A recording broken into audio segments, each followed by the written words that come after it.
নবী মুহাম্মদ সাল্লাল্লাহু আলাইহি ওয়াসাল্লামের উম্মার ডেফিনেশনটা অনেক ব্যাপক।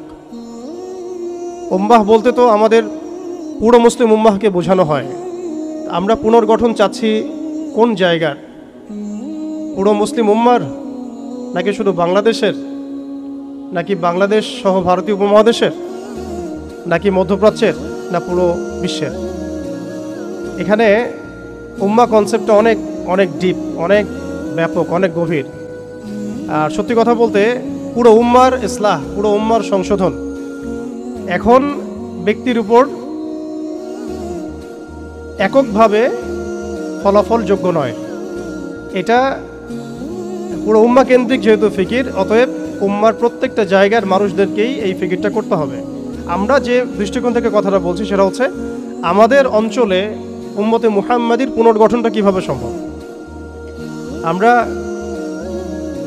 এভাবে যদি কথা বলতে চিন্তা করি যে আমি বা আমরা দায়িত্ব নিয়েছি পুরো বিশ্বের উম্মার হালত পরিবর্তন করার, এটা আমাদের উপরে যোগ্যতার চেয়ে বেশি দাবি হয়ে যাবে। এটা আমাদের পক্ষে সম্ভব না।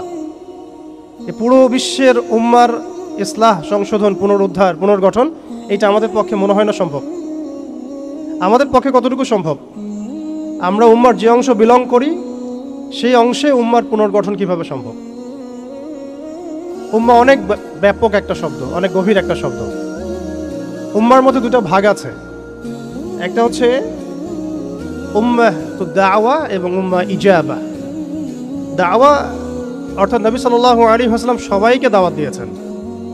এর মধ্যে কাফের, মুশরিক, মুনাফিকরাও উম্মার অন্তর্ভুক্ত। আব্দুল্লাহ বিন উবাই এবং তার অনুসারীরা কি উম্মার অন্তর্ভুক্ত নয়? ইহুদি, নাসারা, পৌত্তলিকটা কি এই উম্মতের অন্তর্ভুক্ত কিনা? তারা দাওয়ার অন্তর্ভুক্ত, বাট ইজাবার অন্তর্ভুক্ত নয়।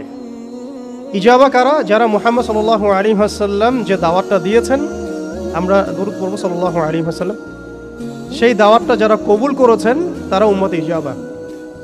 এর মধ্যে আমরা পড়ছি। এখন উম্মতে ইজাবার সংখ্যা আমাদের এখানে কোটি কোটি কোটি কোটি সারা বিশ্বে। এখন এমন একটা অবস্থা আমরা এসেছি যে পুনর্গঠনের প্রশ্ন উঠছে। তাহলে আমরা একটু খেয়াল করি যে উম্মার পুনর্গঠনটার প্রশ্নটা কেন উঠছে। এক নম্বর কথা, উম্মা কি এটা তো আমরা বুঝতে পারলাম, এবং উম্মার আমরা কোন অংশ এটাও বুঝতে পারলাম। পরিপূর্ণ উম্মার ইসলাহ সংশোধন আমাদের এককভাবে একার পক্ষে সম্ভব না, এটাও বুঝলাম। তবে আমাদের আঞ্চলিকভাবে উম্মার যে অংশ, আমরা এই অংশটুকুর ইসলাহ সংশোধন, পুনর্গঠন, পুনরুজ্জীবন, এগুলো আমাদের দ্বারা সম্ভব। আর পরের প্রশ্ন হচ্ছে যে দ্বিতীয় শব্দটা, যে পুনর্গঠন, উম্মাকে পুনরুজ্জীবিত করা, উম্মার হারানো গৌরব ফিরিয়ে আনা, এই প্রসঙ্গটা আসছে কেন? এই প্রসঙ্গটা কেন আসছে? তার মানে আমরা নিজেরাই সংজ্ঞায়িত করে ফেলেছি যে উম্মার অবস্থা আগের মতো ভালো নাই। এটা আমরা স্বীকার করেছি এবং এটা আমরা সবাই বুঝতেও পারছি। এই কারণে আলোচনাগুলো আসছে। আলোচনাগুলো আসার প্রেক্ষাপট তৈরি হচ্ছে বা আমরা টপিকগুলো নির্ধারণ করছি যে উম্মার পুনর্গঠন প্রয়োজন, পুনরুজ্জীবন প্রয়োজন, পুনর্জাগরণ প্রয়োজন। তার মানে আমরা আগের হালতে নাই। আমরা আগের হালতে নাই, এটা মাথায় আসলে আবার এটাও মাথায় আসতে হবে আগে আমরা কোন হালতে ছিলাম। আমরা আগে কোন হালতে ছিলাম? একজন ব্যক্তি রমাদান মাসে লাইলাতুল কদরে হেরা গুহায় আল্লাহ রাব্বুল আলামিনকে ডাকছেন।